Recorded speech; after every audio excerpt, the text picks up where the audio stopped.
News first channel ವೀಕ್ಷಕರಿಗೆ ಭವಿಷ್ಯ ಈ ದಿನ ಕಾರ್ಯಕ್ರಮಕ್ಕೆ ಸ್ವಾಗತ.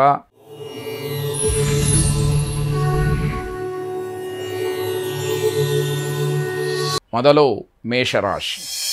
ಮೇಷರಾಶಿಯವರು ಸಮಾಜ ಸೇವೆಯಲ್ಲಿ ಸಾರ್ವಜನಿಕ ಕ್ಷೇತ್ರದಲ್ಲಿ ಉತ್ತಮವಾದಂತಹ ಕೆಲಸವನ್ನು ಮಾಡಲಿಕ್ಕೆ ಅವಕಾಶ ಇದೆ. ನಿಮಗೆ ಆ ಯೋಗ ಅಥವಾ ಆ ಒಂದು ವಾತಾವರಣ ಸಂದರ್ಭ ತನ್ನಿಂದ ತಾನಾಗಿಯೇ ಸೃಷ್ಟಿಯಾಗಿ ಬರ್ತಕ್ಕಂಥದ್ದು. ಅದನ್ನು ಗಮನಿಸಿಕೊಂಡು ಪರಿಪೂರ್ಣವಾಗಿ ಮಾಹಿತಿಯನ್ನು ಪಡ್ಕೊಂಡು ಆ ಕೆಲಸದಲ್ಲಿ ಕಾರ್ಯಪ್ರವೃತ್ತರಾಗ್ತಕ್ಕಂಥದ್ದು, ಆ ಕಾರ್ಯವನ್ನು ನೀವು ಮಾಡ್ತಕ್ಕಂಥದ್ದು ಒಳಿತಾಗುವಂಥದ್ದು.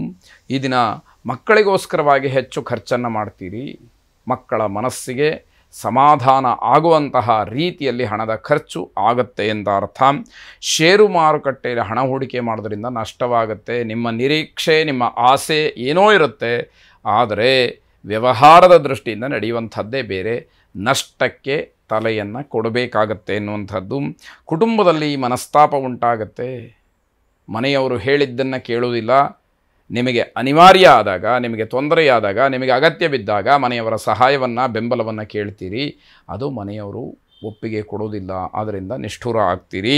ಅಕ್ಕಪಕ್ಕದವರ ಸಹಾಯ, ವಿಶ್ವಾಸ ಚೆನ್ನಾಗಿರುತ್ತೆ.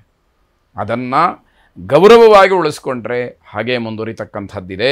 ಇಲ್ಲದೇ ಇದ್ದರೆ ಅವರ ಜೊತೆಯಲ್ಲೂ ನಿಷ್ಠುರವಾಗಬೇಕಾಗತ್ತೆ. ವಿದ್ಯಾರ್ಥಿಗಳಿಗೆ ಭವಿಷ್ಯದಲ್ಲಿ ಯಾವ ವಿಷಯವನ್ನು ಆಯ್ಕೆ ಮಾಡಿಕೊಂಡಿದ್ದರಿಂದ ನನ್ನ ಜೀವನ ಸಾರ್ಥಕವಾಗುತ್ತೆ, ಸರಿಯಾಗತ್ತೆ, ನಾನು ಎಲ್ಲರಂತೆ ಇರಬಹುದು ಅನ್ನುವಂಥದ್ದು ಯೋಚನೆ ಇರುವಂಥವರು ಗಟ್ಟಿಯಾದಂತಹ ನಿರ್ಧಾರವನ್ನು ಮಾಡಬೇಕು. ಪಾರ್ವತಿ ಪರಮೇಶ್ವರರನ್ನು ಪ್ರಾರ್ಥನೆ ಮಾಡಿ ಶುಭವಾಗಿ. ವೃಷಭ ರಾಶಿ. ಗ್ರಹಗತಿಯ ದೃಷ್ಟಿಯಿಂದ ದಿವಸ ಚೆನ್ನಾಗಿದೆ. ಸಮಾಧಾನವಾಗಿರಿ. ಒಳ್ಳೆಯದನ್ನು ಅನುಭವಿಸಿ. ಕೆಟ್ಟದು ಬಂದಾಗ ಸ್ವಲ್ಪ ಎಚ್ಚರಿಕೆಯಿಂದ ಗಮನವನ್ನು ಹರಿಸಿ ಅದರಿಂದ ಪಾರಾಗುವಂಥದ್ದನ್ನು ನೋಡಿ. ಇಷ್ಟನ್ನು ಮಾಡಿದರೆ ಈ ದಿನ ಪರಿಪೂರ್ಣವಾಗಿ ಚೆನ್ನಾಗಿರ್ತಕ್ಕಂಥದ್ದು. ಕೆಲಸಗಳೆಲ್ಲ ಪೂರ್ತಿಯಾಗಿ ಸಂತೋಷವಾಗುತ್ತೆ. ಅಂದುಕೊಂಡಂತಹ ಸಮಯಕ್ಕೆ ಕಾರ್ಯವನ್ನು ಮುಗಿಸ್ತೀರಿ. ಅದು ಬಹಳ ಮುಖ್ಯವಾದಂಥದ್ದು. ವ್ಯಾಪಾರ ವ್ಯವಹಾರಾದಿಗಳಲ್ಲಿ ಏನಾದರೂ ಸಣ್ಣ ಪುಟ್ಟ ಸಮಸ್ಯೆಗಳಿದ್ದರೆ ಅದೂ ಕೂಡ ಎಲ್ಲ ಇತ್ಯರ್ಥವಾಗುವಂಥದ್ದು. ಬಹಳ ಸುಲಭವಾಗಿ ಸಮಸ್ಯೆಗಳು ದೂರವಾಗ್ತಕ್ಕಂಥದ್ದು ಅಥವಾ ಸಮಸ್ಯೆಗಳಿಗೆ ಪರಿಹಾರ ಸಿಕ್ಕುವಂಥದ್ದು ಆಗುತ್ತೆ ಅಂತ ಅರ್ಥ. ಜೀವನ ಶೈಲಿಯಲ್ಲಿ ಬದಲಾವಣೆಯನ್ನು ಕಾಣ್ತೀರಿ. ಹೊಸತಾಗಿ ಏನನ್ನಾದರೂ ಮಾಡಬೇಕು, ನನ್ನ ಜೀವನ ಶೈಲಿಯನ್ನು ಬದಲಾವಣೆ ಮಾಡಿಕೊಳ್ಬೇಕು ಅಂತಕ್ಕಂತಹ ಸಂಕಲ್ಪ ಯಾರಿಗಿರುತ್ತೆ ಅವರಿಗೆ ಅನುಕೂಲವಾಗುವಂಥದ್ದಿದೆ.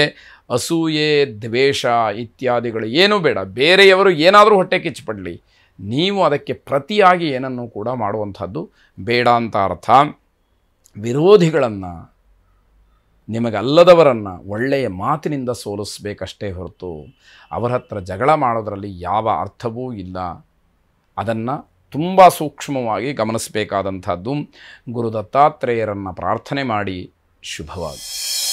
ಮಿಥುನ ರಾಶಿ. ವಿದ್ಯಾರ್ಥಿಗಳಿಗೆ ಉತ್ತಮವಾದಂತಹ ಫಲಿತಾಂಶ ಸಿಕ್ಕುವಂಥದ್ದಿದೆ. ನಿಮ್ಮ ಪ್ರಯತ್ನ ಸಾರ್ಥಕವಾಯಿತು ಅನ್ನುವಂತಹ ಒಂದು ಆತ್ಮತೃಪ್ತಿ ನಿಮಗೆ ಸಿಕ್ಕುವಂತಹ ದಿವಸ. ತಂದೆಯವರ ಆರೋಗ್ಯದಲ್ಲಿ ಸಣ್ಣ ಪುಟ್ಟ ಏರುಪೇರು ಆಗುತ್ತೆ. ಆತಂಕ ಪಡಬೇಕಾದಂತಹ ಪರಿಸ್ಥಿತಿ ಇರುತ್ತೆ. ಆದರೆ ಮುನ್ನೆಚ್ಚರಿಕೆಯನ್ನು ತೆಗೆದುಕೊಂಡರೆ ಅಥವಾ ನಿಮ್ಮ ಕರ್ತವ್ಯವನ್ನು ನೀವು ಪ್ರಾಮಾಣಿಕವಾಗಿ ಮಾಡಿದರೆ ಆ ಆತಂಕದಿಂದ ಸ್ವಲ್ಪ ಮಟ್ಟಿಗೆ ಹೊರಬರಬಹುದು ಅನ್ನುವಂಥದ್ದಾಗತ್ತೆ. ಪತಿಪತ್ನಿಯರಲ್ಲಿ ಪರಸ್ಪರವಾದಂತಹ ಕಾಳಜಿ, ಸಂತೋಷ ಇದೆರಡನ್ನು ಕಾಣಬಹುದು. ಗಂಡ ಹೆಂಡತಿಯರ ಮಧ್ಯದಲ್ಲಿ ಒಬ್ಬರನ್ನೊಬ್ಬರು ಅರ್ಥ ಮಾಡಿಕೊಳ್ತಕ್ಕಂಥದ್ದು, ಒಬ್ಬರಿಗೊಬ್ಬರು ಸಹಾಯವನ್ನು, ಸಹಕಾರವನ್ನು ನೀಡತಕ್ಕಂಥದ್ದು, ಪರಸ್ಪರವಾಗಿ ಪರಿಪೂರ್ಣವಾಗಿ ನಂಬುವಂಥದ್ದು, ಅದರಿಂದ ಸಿಕ್ಕುವಂತಹ ಸಂತೋಷ ಇವೆಲ್ಲವೂ ಕೂಡ ಈ ದಿವಸ ನಿಮ್ಮ ಪರವಾಗಿರುತ್ತೆ. ಸರ್ಕಾರಿ ಕೆಲಸ ವಿಳಂಬವಾಗ್ತಕ್ಕಂಥದ್ದು, ಇದರಲ್ಲಿ ಅಚ್ಚರಿ ಪಡಬೇಕಾದಂಥದ್ದೇನಿಲ್ಲ. ಆದರೆ ನಿಮ್ಮ ಗ್ರಹಗತಿಯ ದೃಷ್ಟಿಯಿಂದ ಈ ದಿವಸ ಹಾಗಾಯ್ತಲ್ಲ ಅನ್ನುವಂಥದ್ದು ಬೇಸರವಾಗುತ್ತೆ. ಖಾಸಗಿ ಕ್ಷೇತ್ರದಲ್ಲಿ ನೌಕರರ ಮಧ್ಯದಲ್ಲಿ ಪರಸ್ಪರ ಜಗಳವಾಗುತ್ತೆ. ಕೆಲಸದ ವಿಚಾರಕ್ಕೆ ಜಗಳವನ್ನು ಮಾಡಿಕೊಳ್ತೀರಿ. ಅದು ಬೇಡ ಅಂತ ಅರ್ಥ. ದೈವಾನುಗ್ರಹ ಪಡೆಯುವುದರಲ್ಲಿ ಯಶಸ್ಸನ್ನು ಕಾಣ್ತೀರಿ. ಭಗವಂತನನ್ನು ನಂಬಿ ಯಾರು ಭಗವಂತನ ಮೊರೆ ಹೋಗ್ತಾರೋ ಅವರಿಗೆ ಭಗವಂತನ ಅನುಗ್ರಹ ಖಂಡಿತವಾಗಿ ಇದ್ದೇ ಇರುತ್ತೆ. ಅದು ನಿಮಗೆ ಈ ದಿವಸ ಸಿಕ್ಕುವಂಥದ್ದು ಅನ್ನುವಂಥದ್ದು ಮುಖ್ಯ. ಸ್ವಯಂವರ ಪಾರ್ವತಿಯನ್ನು ಮನಸ್ಸಿನಲ್ಲಿ ಧ್ಯಾನ ಮಾಡಿ ಸ್ಮರಣೆ ಮಾಡಿಕೊಳ್ಳಿ. ಶುಭವಾಗಿ. ಕರ್ಕಾಟಕ ರಾಶಿ. ನಿಮ್ಮ ಕರ್ತವ್ಯದ ಬಗ್ಗೆ, ಜವಾಬ್ದಾರಿಯ ಬಗ್ಗೆ ಪೂರ್ಣವಾಗಿ ಗಮನ ಹರಿಸೋಕ್ಕಾಗದಲೇ ಲೋಪವಾಗುತ್ತೆ. ನೀವು ಮಾಡಬೇಕಾದಂತಹ ಕೆಲಸಗಳ ಬಗ್ಗೆ ಪರಿಪೂರ್ಣವಾದಂತಹ ಗಮನ ಇರಬೇಕು. ಬೇರೆ ಬೇರೆ ಒತ್ತಡಗಳಿಂದ ಪರಿಪೂರ್ಣವಾಗಿ ಗಮನಿಸೋಕ್ಕಾಗದಲೇ ಒಂದಷ್ಟು ಕೆಲಸದಲ್ಲಿ ಲೋಪ ಆಗಬಹುದು ಅಂತ ಅರ್ಥ. ಮೇಲಧಿಕಾರಿಗಳು ಅಥವಾ ಹಿರಿಯರ ಕೋಪಕ್ಕೆ ಗುರಿಯಾಗ್ತೀರಿ. ದೊಡ್ಡ ಅಧಿಕಾರಿಗಳಾಗಬಹುದು ಅಥವಾ ಮನೆಯಲ್ಲಿ ಹಿರಿಯರಾಗಬಹುದು. ಅವರು ನಿಮ್ಮ ಬೇಜವಾಬ್ದಾರಿತನವನ್ನು ಎತ್ತಿ ತೋರಿಸ್ತಾರೆ. ನಿಮ್ಮಿಂದ ಹೀಗಾಯಿತು ಅಂತ ಹೇಳ್ತಾರೆ. ಅದಕ್ಕೆ ನೀವು ತಲೆ ಬಾಗಬೇಕಾದಂತಹ ಪರಿಸ್ಥಿತಿ ಬರುತ್ತೆ. ನಿಮ್ಮ ಅನುಭವ ನಿಮ್ಮನ್ನು ಕಾಪಾಡುತ್ತೆ. ಈ ಕೆಲಸದಲ್ಲಿ ಹೀಗಾದರೂ ಕೂಡ ನನ್ನ ಕರ್ತವ್ಯವನ್ನು ನಾನು ಸರಿಯಾಗಿ ಮಾಡಿ ತೋರಿಸ್ತೀನಿ, ಹಿಂದೆ ತೋರಿಸಿದ್ದೀನಿ ಅಂತಕ್ಕಂತಹ ಅನುಭವ ಏನಿದೆ ಅದು ನಿಮ್ಮ ಗೌರವವನ್ನು ಕಾಪಾಡ್ತಕ್ಕಂಥದ್ದಾಗುತ್ತೆ. ಬೇರೆಯವರ ಜೊತೆ ವ್ಯವಹಾರವನ್ನು ಮಾಡುವಾಗ ಸ್ವಲ್ಪ ಮಟ್ಟಿಗೆ ಗಮನ ಇರಲಿ. ತಾತ್ಸಾರವನ್ನು ಮಾಡಬೇಡಿ.